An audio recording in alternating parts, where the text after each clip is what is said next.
Hi எல்லாருக்கும் வணக்கம். Welcome back to my channel the bookworm. இன்னைக்கு நம்ம ஆலி ஹேசல்வுட் எழுதின த லவ் ஹைபோதசிஸ் இந்த புக்கோட ஃபுல் சம்மரி தான் பார்க்க போறோம். ஸோ வீடியோக்குள்ள போலாம். ஸோ இந்த ஸ்டோரி நம்மளுக்கு எப்படி ஸ்டார்ட் ஆகும் அப்படின்னா, ஆலிவ் அப்படின்ற ஒரு கேர்ள் இருப்பாங்க. அவங்களுக்கு இப்போ 26 இயர்ஸ் ஆகும்.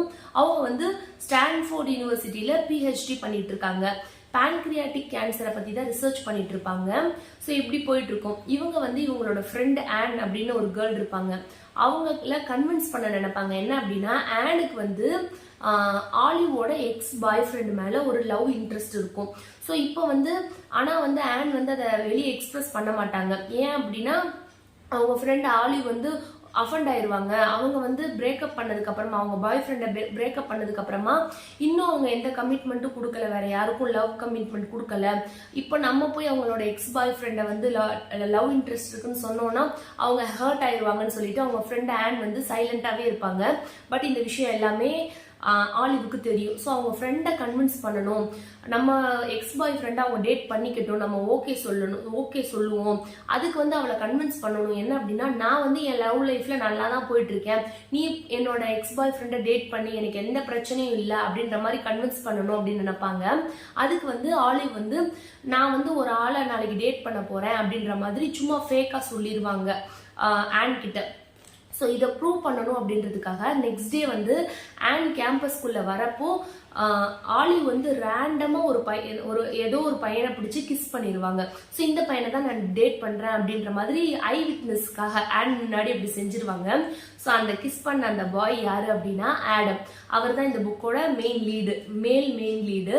ஸோ அவர் அந்த ஸ்டான்ஃபோர்ட் யூனிவர்சிட்டியில ஒரு பெரிய ப்ரொஃபசர், PhD ப்ரொஃபஸரா இருப்பாரு. அண்ட் வேர்ல்டுலயே பெரிய ப்ரொஃபசர்ஸ்ல இவரும் ஒரு ஆளு, ரிசர்ச்சர்ஸ்ல இவரும் ஒரு ஆளு. அப்படி இவரோட கேரக்டர் ரொம்ப ரூடா குரூவலா காட்டியிருப்பாங்க, ரொம்ப ரஃப் அண்ட் டஃபா இருக்க மாதிரி சொல்லியிருப்பாங்க. ஸோ அந்த பையனை பிடிச்சுதான் ஆலிவ் கிஸ் பண்ணியிருக்காங்க.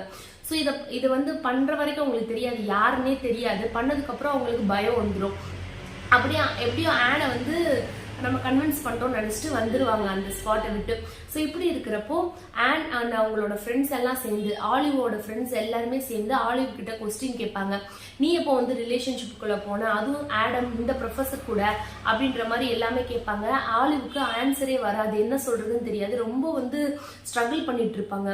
அப்போ கரெக்டா ஆடம் அந்த ஸ்பாட்டுக்கு ஆலிவை கேர்ள் ஃப்ரெண்ட் மாதிரியே வச்சுட்டு, என்ன பண்ணிட்டு இருக்க இங்க ஆலிவ் அப்படின்னு சொல்லிட்டு அவளை வார்ம் அப்படி கையெல்லாம் மேல போட்டுட்டு அவங்களோட கேர்ள் ஃப்ரெண்ட் மாதிரி ட்ரீட் பண்ணுவாங்க. அப்போ ஆலிவோட ஃப்ரெண்ட்ஸ் எல்லாம், இவங்க நிஜமாலே டேட் பண்றாங்க போல, ரிலேஷன்ஷிப்ல தான் இருக்காங்கன்னு சொல்லி நம்பிட்டு ஃப்ரெண்ட்ஸ் எல்லாம் போயிருவாங்க வெளியே. இப்போ ஆலிவுக்கு ஒரே பயமாயிரும், எதுக்கு இவர் நம்ம கிட்ட பாய் ஃப்ரெண்ட் மாதிரி இப்படி பேசுறாங்க அப்படின்னப்போ அவர் சொல்லுவார் அவரோட சைட்ல இருந்து என்ன அப்படின்னா, அவர் இந்த ஸ்டான்ஃபோர்ட் யூனிவர்சிட்டியில தானே ப்ரொஃபஸரா இருக்காரு. இவருக்கு இந்த யூனிவர்சிட்டியில இவருக்கு கொடுக்க வேண்டிய ஃபண்ட் எல்லாம் கொடுக்காம பிளாக் பண்ணி வச்சிருக்காங்க. இவர் வேற யூனிவர்சிட்டிக்கு போயிடுவாரு அப்படின்றதுக்காக இவரோட ஃபண்ட் எல்லாம் ஃப்ரீஸ் பண்ணி வச்சிருப்பாங்க. ஸோ அதை அந்த பேலன்ஸ் அந்த ஆஃபீஸருக்கு, அந்த யார் ஃப்ரீஸ் பண்ணாங்களோ அவங்க கிட்ட கன்வின்ஸ் பண்றதுக்காக, என்னோட கேர்ள் ஃப்ரெண்ட் இதே காலேஜ் இதே யூனிவர்சிட்டியில தான் இருக்கா, அப்போ நான் இந்த இடத்த விட்டு எப்படி நான் வெளியே போக முடியும் அப்படின்னு அடுத்தவங்களை கன்வின்ஸ் பண்றதுக்காக, அதாவது நான் ஆலிவை லவ் பண்றேன், நாங்க 2 பேரும் ரிலேஷன்ஷிப்ல இருக்கோம். ஸோ என் கேர்ள் ஃப்ரெண்டான ஆலிவ் இதே யூனிவர்சிட்டியில படிச்சுட்டு இருக்கப்போ நான் எப்படி வேற யூனிவர்சிட்டிக்கு போவேன், ஸோ நான் இங்க தானே இருக்க போறேன்ற மாதிரி அடுத்தவங்களை நம்ப வச்சு அந்த ஃபண்டை ஃபுல்லா ரிலீஸ் பண்ண வைக்கிறதுக்காக அவர் ஒரு பிளான் போடுவார் அந்த சைடு. இந்த ஆலிவ் அவங்க ஃப்ரெண்டை கன்வின்ஸ் பண்றதுக்காக இந்த மாதிரி பிளான் போடுவாங்க. ஸோ இவங்க 2 பேருமே ஃபேக் டேட்டிங்க்கு ஒத்துப்பாங்க. உங்களோட ஃபண்டு வெளியே வர வரைக்கும் நம்ம டேட் பண்ணுவோம், நம்ம ஃபேக் டேட் பண்ற மாதிரி நம்ம ஆக்ட் பண்ணுவோம். அதே மாதிரி என் ஃப்ரெண்டும் கன்வின்ஸ் ஆயிடுவா, என்னோட எக்ஸ் பாய் ஃப்ரெண்டை டேட் பண்ணிப்பா, ஸோ நம்மளுக்கு 2 பேத்துக்கும் பிரச்சனை இல்லை, நம்ம 2 பேருமே ஃபேக் டேட்டிங் பண்ணிக்கலாம் அப்படின்ற மாதிரி அக்ரிமெண்ட் போட்டுப்பாங்க. இந்த ஃபேக் டேட்டிங் 1 மந்த் வரைக்கும் நம்ம பண்ணுவோம், அதுக்குள்ள உங்களுக்கு ஃபண்டும் கிடைச்சிரும், என்னோட ஃப்ரெண்டும் கன்வின்ஸ் ஆயிடுவா. அது வரைக்கும் நம்ம என்ன பண்ணணும் அப்படின்னா, வீக்லி ஒன்ஸ் கெஃபேல மீட் பண்ணணும். ஒன் டைம் கெஃபேல கண்டிப்பா மீட் பண்ணணும். அப்போ எல்லாருமே நம்மளை பார்ப்பாங்க, ஸோ நம்ம டேட் பண்றோம்னு எல்லாருக்கும் தெரியும். அதே மாதிரி கேம்பஸ்லயே நம்ம 2 பேரும் பேசுற மாதிரி சும்மா ஆக்ட் பண்ணணும், எல்லாரும் முன்னாடி பண்ணணும். ஸோ எல்லாருமே ஆமா இவங்க ரிலேஷன்ஷிப்ல இருக்காங்கன்னு சொல்லிட்டு கன்வின்ஸ் ஆகணும். ஸோ இந்த மாதிரி நம்ம 2 ரூலை மாத்தி மாத்தி பண்ணிட்டே இருக்கணும்னு சொல்லி டீல் போட்டுருவாங்க. ஸோ இப்படியே போகும். இப்படியே போறப்போ ஒரு சுச்சுவேஷன்ல ஆலிவுக்கு வந்து சீரியஸாவே ஆடமை பிடிச்சிரும். ஒரு சைடு க்ரஷ் ஆயிரும். ஆனா வந்து சொல்றதுக்கு பயம். அவங்க சும்மா தானே ஃபேக் டேட்டிங்ல தானே இருக்காங்க. ஆனா அதனால அவங்க சொல்ல மாட்டாங்க. ஒரு மாதிரி க்ரஷ்ல மட்டும் போயிட்டே இருக்கும் ஆலிவுக்கு. ஸோ இப்படியே போயிட்டு இருக்கப்போ ஆலிவ் என்ன பண்ணுவாங்கன்னா நெக்ஸ்ட் இயருக்கு அவங்க பிஹெச்டி பண்றதுக்காக வேற ஒரு லேபுக்கு வந்து அப்ரோச் பண்ணுவாங்க. இப்போ அவங்க இருக்க அந்த ஸ்டான்ஃபோர்டு லேப்ல வந்து அவ்வளோ எக்யூப்மெண்ட்லாம் இருக்காது. ஸோ அவங்களோட ரிசர்ச் பண்றதுக்காக வேற நிறைய லேபுக்கெல்லாம் வந்து மெயில் போடுவாங்க. பட் எதுல இருந்துமே உங்களுக்கு ரிப்ளை வந்திருக்காது, எந்த ரெஸ்பான்ஸும் இருந்திருக்காது. பட் ஹார்ட்வேர்ட்ல மட்டும் டாம் அப்படின்றவங்க இவங்க மெயிலை பார்த்துட்டு ரெஸ்பான்ஸ் பண்ணியிருப்பாரு. உங்களோட ரிசர்ச் பேப்பரை நான் பார்க்குறேன், பார்த்ததுக்கு அப்புறம் பிடிச்சிருந்துச்சுன்னா ஹார்வர்ட் யூனிவர்சிட்டிக்கு நெக்ஸ்ட் இயர் நீங்கள் வந்து ஜாயின் பண்ணிக்கோங்க அப்படின்ற மாதிரி சொல்லியிருப்பாங்க. ஸோ ஆலிவுக்கு ஹாப்பி ஆயிரும். ஸோ அந்த ஹார்வர்ட் யூனிவர்சிட்டி அங்கே யூனிவர்சிட்டிலேருந்து ரிப்ளை பண்ண அந்த டாம் வந்து 2 வீக்ஸ்ல இவங்க ஸ்டான்ஃபோர்ட் யூனிவர்சிட்டிக்கு வர வேண்டிய வேலை இருக்கும். ஸோ இங்கே வரப்போ உங்களோட பேப்பரை என்கிட்ட சப்மிட் பண்ணுங்க அப்படின்னு சொல்லி டாம் சொல்லியிருப்பாங்க. ஸோ இவங்களும் எல்லா பேப்பரும் ரெடியாக வச்சிருப்பாங்க. அவர் வந்தோடனே அவர்கிட்ட அந்த பேப்பரை கொடுத்துருவாங்க. ஸோ இப்போ அந்த டாம் யாரு அப்படின்னா ஆடம் இருக்காங்க இல்லையா, அவங்களோட ஃப்ரெண்டா இருப்பாரு. ஸோ ஆடமோட கேர்ள் ஃப்ரெண்டை பார்க்கணும்னு சொல்றப்போ இவங்க வருவாங்க, ஆலிவ் வருவாங்க. ஸோ அவங்க தான் வந்து ஓ நீங்க தான் இவங்களோட கேர்ள் ஃப்ரெண்டா அப்படின்னு சொல்லி இவங்க நல்லா 3 பேருமே ஃப்ரெண்ட்ஸ் ஆயிடுவாங்க. ஸோ இப்படி போயிட்டு இருக்கும். அவர் ஹார்வர்ட் யூனிவர்சிட்டிக்கு போனதுக்கு அப்புறமா அந்த பேப்பர் வந்து செலக்ட் ஆகி நெக்ஸ்ட் இயர் வந்து நீங்க ஹார்வர்ட் யூனிவர்சிட்டிக்கு வந்துருங்க அப்படின்ற மாதிரி மெயில் வந்துடும். ஆலிவுக்கு ரொம்ப ஹாப்பி ஆயிரும். ஸோ இப்படி இருக்கிறப்போ ஆலிவுக்கு வந்து வேற ஒரு இடத்துல இருந்து அவங்களோட பேப்பர் வந்து ஸ்பீச்சுக்காக இவங்க செலக்ட் ஆயிருப்பாங்க. ஸ்பீச் கொடுக்கறதுக்காக ஒரு இடத்துல ஆலிவ் செலக்ட் ஆயிருப்பாங்க. ஸோ அவங்க போவாங்க. அங்க ஆடமும் போவாரு. ஸோ ஆலிவுக்கு வந்து அங்க ஹெல்ப் பண்ணுவாரு. ஸ்பீச் கொடுக்குறப்போ எல்லாரும் முன்னாடி கொடுக்குறப்போ ஆலிவுக்கு ரொம்ப பயமா இருக்கும். ஸோ ஆலிவ் இவர் தான் வந்து மோட்டிவேட் பண்ணிட்டே இருப்பாரு. நீ நல்லா பேசுவா, அதெல்லாம் ஒரு பிரச்சனையும் இல்லை அப்படி சொல்லி மோட்டிவேட் பண்ணி இந்த பொண்ணு நல்லாவும் பேசிடும்.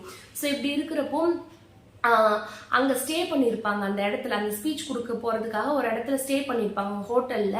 அங்க ஆலிவோட ஃப்ரெண்ட்ஸ் எல்லாம் ஒரு ரூமை பிடிச்சிப்பாங்க, அகாமடேஷன் கொடுத்துருப்பாங்க. ஸோ ஒரு ரூமா அவங்க ஃப்ரெண்ட்ஸ் பிடிச்சிப்பாங்க. ஆலிவும் ஆடமும் கேர்ள் ஃப்ரெண்ட் பாய் ஃப்ரெண்டுன்றனால நீங்க ஒரு ரூம்ல ஸ்டே பண்ணிக்கோங்கன்னு சொல்லி ஒரு ரூமை வந்து அவங்க ஃப்ரெண்ட் இவங்க 2 பேத்துக்கு கொடுத்துருவாங்க. ஸோ இவங்க வேற வழி இல்லாம அந்த ஒரு ரூமை ஷேர் பண்ணுவாங்க. ஸோ அதெல்லாம் ஆக்சுவலி நல்லா இருக்கும். ஃப்ரெண்ட்ஸ் எல்லாம் வந்து தப்பா நினைச்சுப்பாங்க, இவங்க சீரியஸாவே வந்து லவ்வர்ஸ்ன்ற மாதிரியே ட்ரீட் பண்ணுவாங்க. அதெல்லாம் நம்மளுக்கு ரீட் பண்றப்போ ஜாலியா இருக்கும். அண்ட் இப்படியே நடக்கும். ஸோ அந்த ஸ்பீச் முடிச்சுட்டு இவங்க ரிட்டன் அந்த ரூமுக்கு வரப்போ அந்த ரூம்ல யாரும் இருக்க மாட்டாங்க. அங்க டாம் வருவாரு. டாம் வந்து ஆலிவ் கிட்ட ஒரு மாதிரி ஃபோர்ஸா அவங்கள வந்து ஃபோர்ஸ் பண்ணுவாரு. ஒரு மாதிரி அபியூஸ் பண்ண பார்ப்பாரு ஆலிவ்.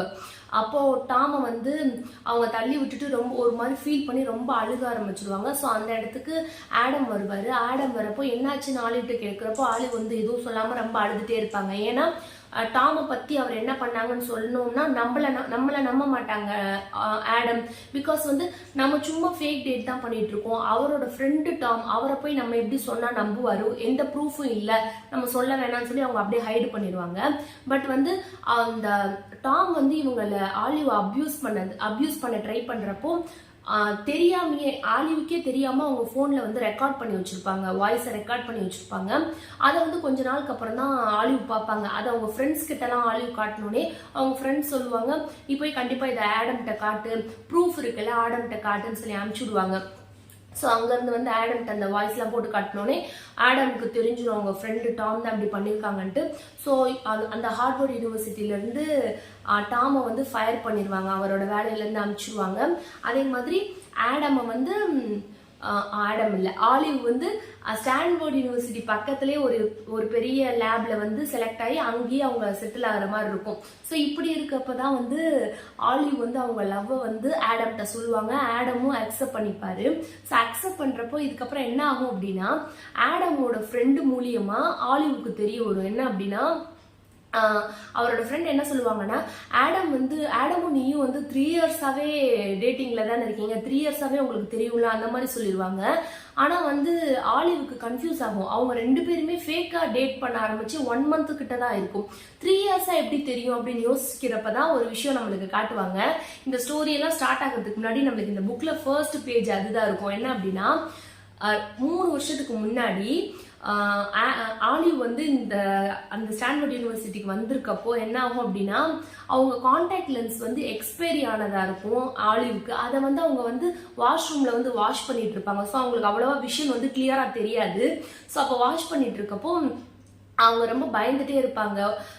என்ன பண்ண போறோம் இந்த ரிசர்ச்க்குன்ற மாதிரி யோசிச்சுட்டு இருப்பாங்க. அப்போ வந்து ஒரு ஆள் வருவாரு. அந்த ஆள் வந்து ரொம்ப மோட்டிவேட்டா இந்த பொண்ணு கிட்ட ஆலிவ் கிட்ட பேசுவாங்க. ஸோ அவரோட நேமை வந்து ஆலிவ் கேட்டிருக்காது. ஆனா வந்து ஆலிவோட நேமை அந்த பையன் கிட்ட ஆலிவ் சொல்லியிருக்கும். ஸோ அதை யோசிச்சு பார்ப்போம். அந்த பார்த்த ஆள் தான் வந்து ஆடம். அப்பயே 3 வருஷத்துக்கு முன்னாடியே ஆடமை இவங்க பார்த்துருக்காங்க. ஆனா இவங்களுக்கு அந்த லென்ஸ் எல்லாம் சரியா இல்லாதனால இவங்களுக்கு சரியா தெரியல, அது யாருன்னு கிளியரா தெரியல. பட் அப்பவே ஆடமுக்கு வந்து ஆலிவை தெரியும். 3 இயர்ஸாவே அவங்கள தெரியும். அவங்களுக்கு அப்பயே வந்து ஆலிவ் மேல லவ் இருக்கு அப்படின்ற மாதிரி அப்பதான் ஆலிவுக்கே தெரியும். ஸோ இப்படி நல்லா கியூட்டா முடியும்.